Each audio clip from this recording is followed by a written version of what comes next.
borrowing, and I understand you're not going to be borrowing this year. You say you believe you can close the budget without borrowing. Dick Ravitch says without borrowing and with these structural restructuring and more stringent gap budgeting, et cetera, you're going to be going forward next year and looking to have the exact same problem all over again. Well, that's why I think in the long term his plan makes sense. But if the governor believes I should leave those obligations to the next governor, then so be it. And, you know, we'll deal with the structure going forward. Are you having any discussions about the budget with Andrew Cuomo? I've had numerous discussions with Andrew Cuomo, but, you know, he really does have the policy that, you know, there's only one governor at a time. It seems, though, that you and he could be on a bit of a collision course, and just in terms of the platform. I mean, some of the things that he's wanted, the property tax camp, for example, are not things that you have espoused in the past. That is correct. I don't espouse a lot of things, but I believe that Andrew and I have worked for a number of years together as Attorney General. We've done a number of pieces of legislation. We always seem to find common ground on goals that are set. So I believe we can work out a lot of things. In terms of the budget, let's say you do get a budget agreement on Monday. There are all these pieces of legislation that are hanging around. The Senate has now passed two of them. One is MMA, it's mixed martial arts, the legalization of this, which is legal in New Jersey and not legal here. I've heard you say you're not a big fan, but do you believe your House will pass that bill? We will take it up in conference. You know, if there is a majority of our conference that favors it, you know, legislation will move forward. But how would you vote personally? I'm not in favor of it, but I'm usually guided by my conference. So once a bill is approved by the conference, I usually vote for it. Not in favor because you feel it's brutal, or you just yes. don't? I see. Yes. I don't think we should be licensing it. I don't believe that we should be condoning it, in effect. Have you ever seen it? I've seen it on television, yes.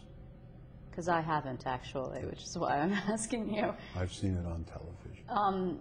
The other thing is no-fault divorce, which was passed out of the Senate. And you do believe that that's going to pass your House? I do believe in the concept is that New York State should be in line with the concept of no-fault divorce. I think there are a number of technical issues that go along with that I believe we have to work out in our Democratic conference and put forth to complete that in New York. If there's one bill at this point or one issue that's undone that you would like to see done before this legislature leaves, what is it?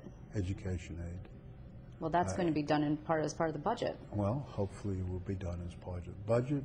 And the other issue is clearly some degree of relief for some of the municipalities around the state that are resorting to taxes.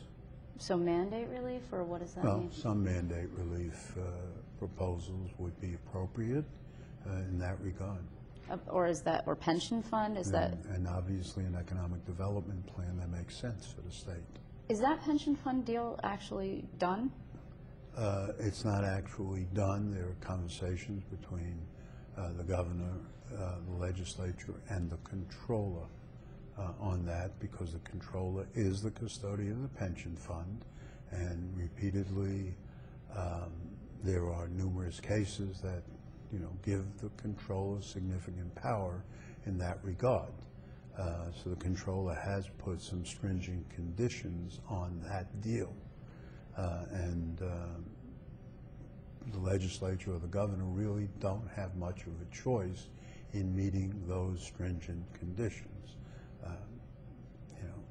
Remember that the purpose of that is twofold. There are a number of municipalities, because of the decline in the economy, have significant jumps in what they have to contribute for their employees to the pension fund, as does the state. There were many years in the last decade where the contributions were minimal, if any at all, because of the great earnings that the pension funds were able to make in a booming economy.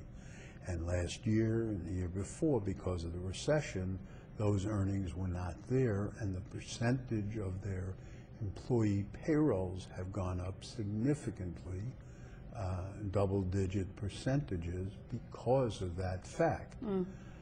What this is primarily designed to do is to smooth out the contributions to the pension But fund. isn't that just another word for borrowing? No, it's not. Not really. It does result in a borrowing. There's no argument there.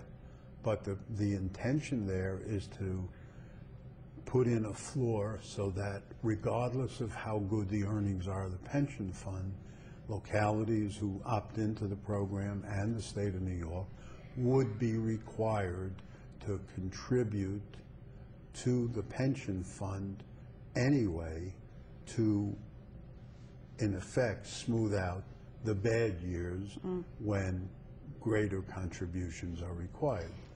Well, I'm sorry, I have to cut you off. I'm very glad that you came, or rather that we came to sit down with you. Assembly Speaker Sheldon Silver, thanks very much. Delighted to be with you as always, Liz.